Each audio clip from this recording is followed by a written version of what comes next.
رسول اللہ صلی اللہ علیہ وآلہ وسلم کی زندگی میں لڑے جانے والی جنگیں دو حصوں میں تقسیم ہیں، ایک غزوات کہلاتی ہیں اور دوسری سریات۔ غزوات وہ جنگیں ہیں جن میں رسول اللہ صلی اللہ علیہ وآلہ وسلم نے خود پارٹیسپیٹ کیا تھا، اور سریات وہ جنگیں ہیں جن میں رسول اللہ صلی اللہ علیہ وآلہ وسلم نے خود پارٹیسپیٹ نہیں کیا بلکہ صحابہ کرام کی قیادت میں لشکر کو جنگ کے لیے بھیجا۔ رسول اللہ صلی اللہ علیہ وآلہ وسلم نے ٹوٹل 27 غزوات لڑی، لیکن ان میں سے مشہور صرف 9 جنگیں ہیں، جن میں سب سے پہلی لڑے جانے والی جنگ غزوہ بدر کہلاتی ہے۔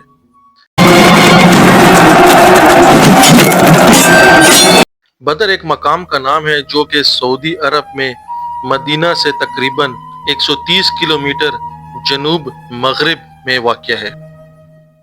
سن 2 ہجری جب اعلان نبوت ہو چکا تھا اور رسول اللہ صلی اللہ علیہ وآلہ وسلم مکہ سے مدینہ ہجرت کر کے آ چکے تھے اور اسلام مدینہ منورہ میں تیزی سے پھیلنے لگا تھا، اور مسلمانوں کی تعداد اتنی ہو چکی تھی کہ انہوں نے مدینہ میں ایک چھوٹی سی ریاست قائم کر لی۔ مسلمانوں کی تعداد میں اضافہ ہونے کے ساتھ ساتھ مسلمانوں کے 2 بڑے دشمن تھے جو کہ مکہ کے غیر مسلم قبائل تھے، جن میں قریش سر فہرست تھے۔ ان کی نسبت حضرت اسماعیل علیہ السلام سے جڑتی تھی، اور دوسری طرف یہودی تھے جو زیادہ تر مدینہ خیبر اور خیبر کے آس پاس کے علاقوں میں آباد تھے۔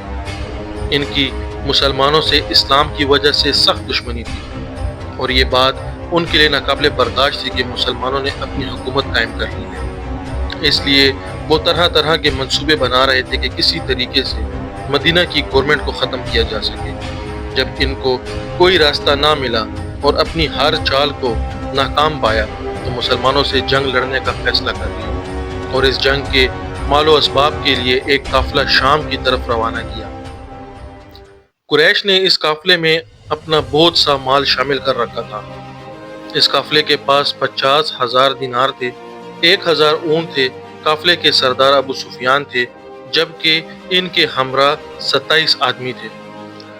ابو سفیان اپنا قافلہ شام کی طرف لے جا رہا تھا، مگر اس کو ایک پرابلم فیس کرنی پڑ رہی تھی، وہ یہ کہ اس کو مدینہ کے قریب سے گزرنا پڑ رہا تھا۔ اس ہسٹری میں ہمیں بتایا جاتا ہے کہ ابو سفیان کے قافلے کو لوٹنے کے لیے مسلمان تیار بیٹھے تھے۔ کیا سچ میں مسلمان لوٹ مار کریں گے؟ یہاں ہمیں ہسٹری تفصیل سے بیان نہیں کی گئی۔ سچ یہ ہے کہ جب مسلمان مکہ مکرمہ چھوڑ کر مدینہ ہجرت کر رہے تھے تو وہ خالی ہاتھ مکہ سے مدینہ گئے تھے۔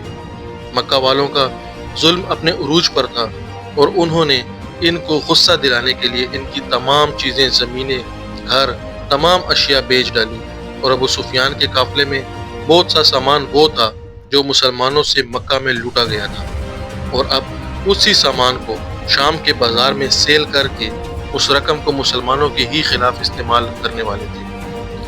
تو مسلمان ابو سفیان کے قافلے کو لوٹ نہیں رہے تھے، بلکہ اپنا چھینا ہوا مال کفار مکہ سے واپس لے رہے تھے۔ اس لیے کفار کے قریشی لشکر کا ہیڈ سوچ رہا تھا کہ اگر میں اس راستے سے گیا تو مسلمان تو مجھے چھوڑیں گے نہیں۔ اس لیے اس نے اپنا راستہ بدلا اور مکہ اپنا جاسوس بھیجا کہ میں مشکل میں ہوں، مسلمان میرے قافلے پر حملہ کرنے کے لیے ریڈی ہیں، اس لیے جتنی جلدی ہو سکے میری مدد کے لیے آؤ۔ وہ جاسوس جیسے ہی مکہ پہنچا، وہ خانہ کعبہ کے پاس جا کر زور زور سے چلانے لگا اور اپنے اونٹ کے کان اور ناک کاٹ دیا۔ یہ اس زمانے میں جہالت کا طریقہ تھا جس سے وہ اپنی ایمرجنسی شو کیا کرتے تھے۔ دوسری طرف مسلمان لشکر آلریڈی قافلے کو روکنے کی نیت سے رسول اللہ صلی اللہ علیہ وآلہ وسلم کی نگرانی میں نکل چکے تھے۔ اس وقت مسلمانوں کی تعداد 313 کی تھی، اور دوسری طرف ابو جہل 1,000 بندوں کا لشکر لے کر نکل پڑا، لیکن قریش کے بھیجنے سے پہلے ہی ابو سفیان مسلمانوں سے بچ کر سیفلی بھاگ گیا تھا۔ تو اب لڑائی کا کوئی مقصد بنتا ہی نہیں تھا، کیونکہ قافلہ تو بچ کر نکل گیا تھا۔ مگر ابو جہل اکڑ گیا اور کہا کہ ہمارے پاس ان کے مقابلے میں ایک بندے سے لڑنے کے لیے 3 بندے ہیں، ہم جنگ لڑیں گے۔ اور ابو جہل کے اس مشورے پر سارے کفار متفق ہو گئے۔ رسول اللہ صلی اللہ علیہ وسلم نے اپنی فوج کو بدر کے پہلے کنویں کے پاس جا کر پڑاؤ ڈالنے کا حکم دیا، تو ایک صحابی حضرت خباب رضی اللہ عنہ نے عرض کیا، یا رسول اللہ، یہ جگہ آپ نے اللہ کے کہنے پر چوز کی ہے یا مشورے سے، تو آپ نے فرمایا مشورے سے۔ تو ان صحابی نے فرمایا کہ میں اس علاقے سے واقف ہوں، اگر ہم آگے جا کر پڑاؤ ڈالتے ہیں تو وہاں پانی بھی زیادہ ہے اور ہم کفار کو بھی ان کنووں پر قبضہ کرنے سے روک سکتے ہیں۔ رسول اللہ صلی اللہ علیہ وآلہ وسلم کو یہ مشورہ اچھا لگا اور پوری فوج آدھی رات کو آگے بڑھ گئی اور پانی کے قریب پڑاؤ ڈال لیا۔ رسول اللہ صلی اللہ علیہ وآلہ وسلم کے لیے پاسباں یعنی خیمہ اونچی جگہ پر بنایا گیا جہاں سے وہ سارے میدان جنگ کی نگرانی کر سکتے تھے۔ آپ کے ساتھ خیمے میں حضرت ابوبکر صدیق رضی تعالیٰ عنہ ٹھہرے اور باہر حضرت علی رضی تعالیٰ عنہ نے پہرا دیا۔ اگلے دن میدان جنگ میں جب دونوں لشکر آمنے سامنے ہوئے تو قریشی لشکر مسلمانوں کے لشکر سے 3 گنا زیادہ تھا۔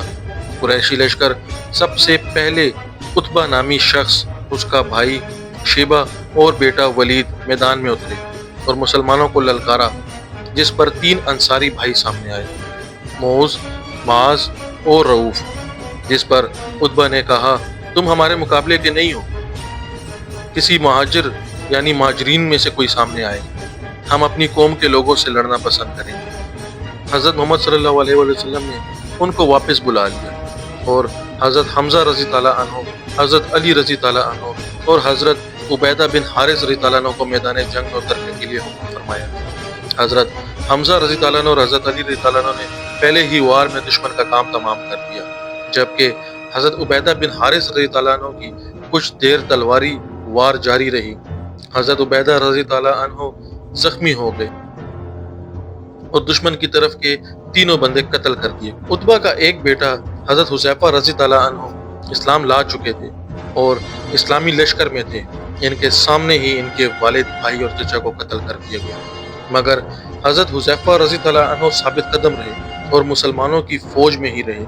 مسلمانوں کو جیسے کہ پتہ تھا کہ ان کی تعداد کفار سے کم ہے، اس لیے مسلمانوں نے ڈیفینس اسٹریٹجیز اختیار کی اور وہ اپنی جگہ پر کھڑے رہے، دشمن سے لڑنے کے لیے آگے نہیں بڑھے اور دشمن کو اپنے قریب آنے دیا۔ ابو جہل نے دشمن کو فل فلیج لشکر کو حملے کا حکم دیا۔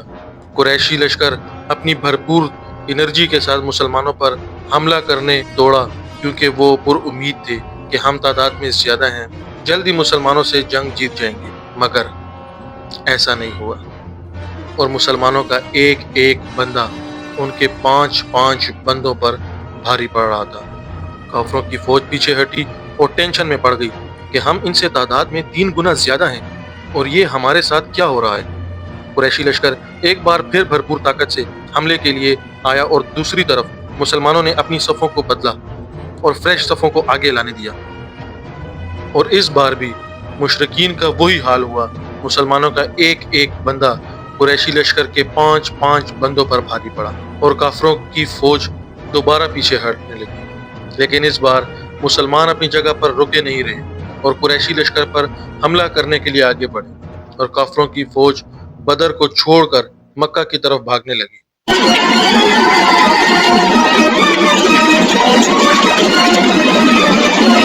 اور اسی دوران ابو جہل مارا گیا۔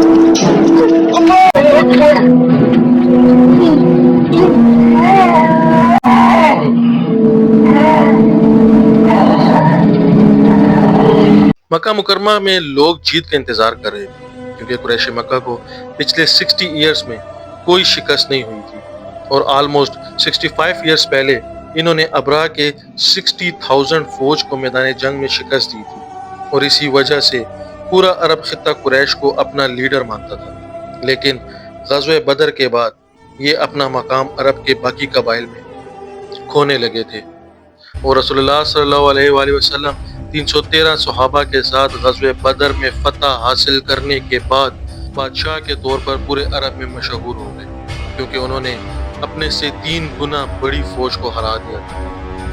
جیت کی خبر لے کر جب مسلمان مدینہ پہنچے تو مدینہ میں ہر طرف خوشی چل رہی تھی۔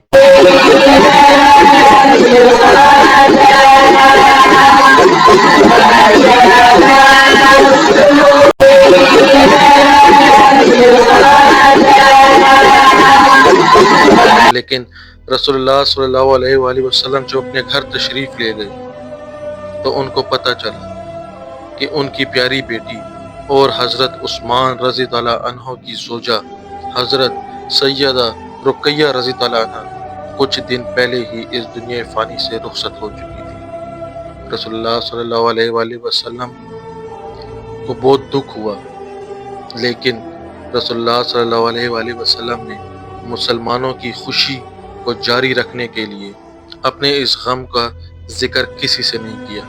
دوسری طرف ابو سفیان نے مسلمانوں سے بدلہ لینے کے لیے 3000 کا جنگی لشکر تیار کر رکھا تھا۔